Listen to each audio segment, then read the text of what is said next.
تو ہم تذکرہ کر رہے تھے کہ جب یہ حکومت آئی تھی تو اس وقت دعوے کیا تھے؟ بہت سے دعوے تھے. ایک تو شبانہ روز محنت کے شبانہ روز دعوے، ہر روز ان دعووں کی تکرار. تو کیا رنگ لائے؟ یہ ظاہر ہے کہ بڑا سب سے امپورٹنٹ کویسچن ہے. پھر دعوے یہ تھے کہ ہمارے پاس تو بہترین معاشی ٹیم ہے اور معاشی ٹیم جو ہے وہ ڈیلیور کرے گی. پھر شہباز شریف صاحب یہ دعویٰ کرتے تھے کہ حکومت ملے تو 6 ماہ میں تبدیلی لے آئیں گے. سنیں ذرا. اگر ہمیں موقع ملا تو اسی تباہ کن معیشت کو انشاءاللہ 6 مہینوں میں ان کو اپنے پاؤں پہ کھڑا کریں گے. ہمیں موقع دے تو یہ مسدہ اپوزیشن کے ساتھ مل کر ہم 6 مہینے میں پاکستان کی معیشت کو ٹھیک کریں گے، وگرنہ میرا نام عمران نیازی رکھ دینا. اچھا جی، صرف یہی معاملہ نہیں ہے. ایک تو تذکرہ تھا راکٹ کی طرح اوپر لے کے جانے کا، جس کا میں نے زبانی تذکرہ کیا لیکن سنوایا نہیں. تو اب ذرا یہ حق ادا کرتے ہیں، سنوائیں جی. جو سپورٹ اس لاڈلے کو ملی تھی، اگر ہماری کسی حکومت کو اس کا 30% بھی ملا ہوتا، پاکستان اس طرح راکٹ کی طرح اوپر جا رہا ہوتا. جی حسن ایوب صاحب، یہ بھائی جان پولیٹیشنز دعوے کرتے ہیں، اچھا، لیکن پھر بھی ملک کو بہتر سمت میں لے کے گئے ہیں. ایک شخص جو کہ ملک کو اچھا خاصا ملک کو جناب اس نے نوز ڈاؤن کر دیا، جو کہ ٹیک آف کر رہا تھا، جس کا نام عمران احمد نیازی ہے، جو نااہل ہے، آج ثابت ہو رہا ہے. آج تو وہ نااہلی کی وجہ سے آج چلا گیا جیل کے اندر.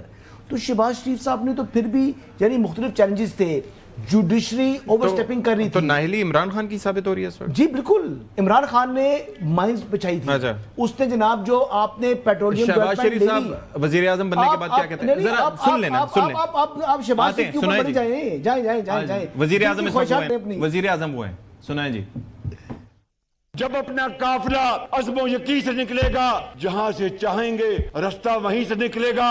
وطن کی مٹی مجھے ایڑیاں رگڑنے دے، مجھے یقین ہے چشمہ یہیں سے نکلے گا. ہم آپ سے عہد کرتے ہیں کہ مل کر شبانہ روز محنت کریں گے. مہنگائی میں بھی کمی آئے گی، روزگار بھی بڑھے گا، ترقی ہوگی، ملک خوشحال ہوگا، قرضوں سے آہستہ آہستہ نجات ملتی جائے گی. اور اس کے لیے میں اور میرے ساتھی اپنی جانیں لڑا دیں گے، کسی چیز کو خاتمے نہیں لائیں گے. جناب اسپیکر، ان اقدامات کے تقریباً 1 سال میں آہستہ آہستہ ثمرات آنا شروع ہو اور غریب آدمی اس کی شنوائی ہو. باقی معاملات میں ہمیں دن رات محنت کرنی ہے. میں سمجھتا ہوں کہ 2029 جو کہ 5 سال آپ کی ٹرم جب ختم ہونے کی آئے گی تو پاکستان اپنے پاؤں پہ بڑی مضبوطی سے کھڑا ہو چکا ہوگا.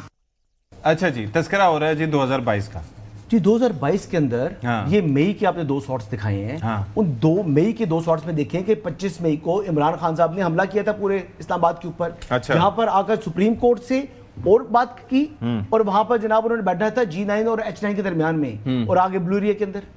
اس قسم کے حملے اب جب ہو رہے تھے اسلام آباد کے اوپر، جوڈیشری اس وقت کی جو کہ ہینڈ ان گلو تھی، جو کہ اس ٹائم کہتی تھی good to see you Khan صاحب، جب اس طرح کی جوڈیشری تھی تو ملک نے خاک چلنا تھا.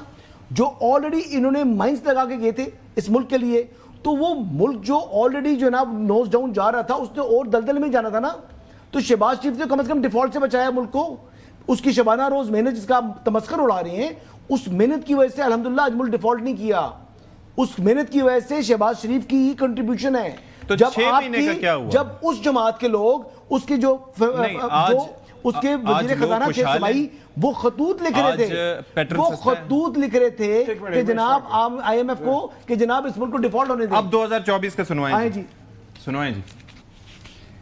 مہنگائی میں بھی کمی آئے گی، روزگار بھی بڑھے گا، ترقی ہوگی، ملک خوشحال ہوگا، قرضوں سے آہستہ آہستہ نجات ملتی جائے گی. اور اس کے لیے میں اور میرے ساتھی اپنی جانیں لڑا دیں گے، کسی چیز کو خاتمے نہیں لائیں گے. جناب اسپیکر، ان اقدامات کے تقریباً 1 سال میں آہستہ آہستہ ثمرات آنا شروع ہو اور غریب آدمی اس کی شنوائی ہو. باقی معاملات میں ہمیں دن رات محنت کرنی ہے. میں سمجھتا ہوں کہ 2029 جو کہ 5 سال آپ کی ٹرم جب ختم ہونے کی آئے گی تو پاکستان اپنے پاؤں پہ بڑی مضبوطی سے کھڑا ہو چکا ہوگا.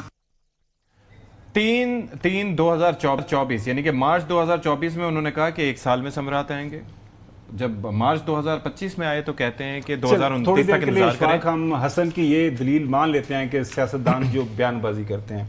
مجھے حسن ایوب صاحب پاکستان کی حالیہ تاریخ جب سے یہ جرنلزم کے اندر ہے، مجھے یہ بتائیں کہ کس کابینہ نے، سٹنگ فیڈرل کابینہ کے 2 سینئر ترین اور افیکٹو ترین وزراء نے پبلک میں آ کے یہ بات ایکسیپٹ کی، اور ادر 3 کے ہم نے بیانات سنائے کہ تینوں نے بلکہ یہ جو سسٹم جس کا ہم حصہ ہیں، جس کو ہم چلانے کی کوشش کر رہے ہیں، یہ ناکام ہو چکا ہے. ہم جس کے اندر بیٹھے ہوئے ہیں یہ ناکام ہو چکا ہوا ہے، ڈھہ چکا ہے، کولیپس کر چکا ہے، اور یہ منفی میں جا رہا ہے. ہم بجٹ بنانا شروع کرتے ہیں تو منفی سے شروع کرتے ہیں. ہم جو ہے جو بھی کام کر رہے ہیں وہ اس کا کسی کا انہوں نے کہا یہ فائر فائٹنگ کر رہے ہیں، اس کا فائدہ مطلب یہ کہ آگے نہیں آپ کو نہیں ہو سکتا، آپ کو ریسیٹ کرنا پڑے گا. ٹھیک ہے. مطلب یہاں پہ یہ ہے کہ کل جو محسن نقوی صاحب نے یہ چیز ایکسیپٹ کی ہے نا، بات کی ہے، جو حسن اس کی طرف آ نہیں رہا، وہ یہ ہے کہ وہ کہہ رہے ہیں کہ یہ جو ہم جس سسٹم کے اندر بیٹھے ہوئے ہیں، یہ جو کابینہ ہے جہازی سائز کی، اور اس وقت جو حکومتی ساری پارٹیز ہیں، خاص طور پر پاکستان پیپلز پارٹی اور پاکستان مسلم لیگ نون، وہ کہہ رہے ہیں کہ یہ سسٹم نہیں چلنا، آپ کو پیچھے ہٹنا پڑے گا. اب حسن کہہ رہے کہ جی نہیں وہ 2022 وہ نااہل تھے، نالائق تھے، ان کو نکال جیل میں نا، ہو گئی، جیل میں کرتوتوں کی وجہ سے ہے نا، ہو گئے نا، ٹھیک ہے، عمل نامے کی وجہ سے ہے نا، جرم کیا تو جیل میں ہے نا. اب بھی اب کا حساب بھی ان سے لیں گے، اب کا حساب بھی ان سے لیں گے. نہیں تو اب کا حساب بھی ان کی وجہ سے لیں گے. چوہدری صاحب یہ ذرا سمجھا دیں کہ یہ جو ساری گفتگو ہو رہی ہے، آپ اپنے تک رکھیں، میرے سے کوئی متعلق بات. چوہدری صاحب یہ پی ٹی آئی کیوں خاموش ہے اس پہ؟ ان کی جانب سے کوئی اس پہ بات نہیں آئی جو نظام تو آپ سے نے ختم متعلق. کر دی، انہوں نے کیا بولا ہے؟ اب مردہ بھی کبھی بولا ہے؟ نہیں تو ایک شخصیت تو جیل میں ہے، باقی سارے تو باہر ہیں، اور ویسے تو بولتے رہتے ہیں، جیل کے باہر حاضریاں بھی دیتے ہیں. نہیں، آپ کیا ان سے بیان لینا چاہتے ہیں؟ میں لے لیتا ہوں. کے پی میں ان کی حکومت ہے، کے پی میں ان کی حکومت ہے، تو کیا کریں؟ اچھا جو سوال آپ چوہدری صاحب سے کر رہے ہیں نا، جو آپ کو یاد ہوگا ماضی میں حسن کی سابقہ جو حکومت پارٹی رہی ہے، وہ یہ یونٹس، نئے ایڈمنسٹریٹو یونٹس کے اوپر وہ سب سے زیادہ چھلانگ لگا کے آئیں گے. یہ ان کی یہ پرپوزل ہمیشہ سے یہ رہی ہے. اور اصل میں جو مسئلہ کل سے جو کہ ابھی حسن نے خود ہی بتایا نا کہ لوگوں کو بڑے پریشانی ہو گئی، بہت سارے لوگ خوش ہو گئے کہ حکومت جا رہی ہے، وہ یہ ہے کہ یہ وہ جو تجاویز ہیں ماضی میں وہ حکومت یہ سابقہ جو حکمران جماعت ہے ان کی، وہ اس کو سپورٹ کرتی رہی ہے. مجھے اس میں تعجب بالکل نہیں ہوگا کہ جو ہی یہ پروپوزل سامنے آئے گی کسی سب سے پہلے وہ آئیں گے، کہیں گے دس ویری گڈ. مستقبل نواز کو بھی ایشو نہیں ہونا اس پر، مسئلہ اس پر آئے گا تو پیپلز پارٹی کو آئے گا. بالکل، یہ تو بڑی زبردست بات کر دی کہ ہمارے تعلیمات قائد کو کوئی مسئلہ نہیں ہوگا اس پر، اور بادشاہت پہ کوئی فرق نہیں پڑے گا، ایڈمنسٹریٹو یونٹ پہ فرق نہیں پڑے گا. وہ تو ہزارہ کا بھی جو ہے وہ پہلے سے لوگ وہ سن 2011-12 میں پیپلز پارٹی نے تجویز کیا تھا. چلیں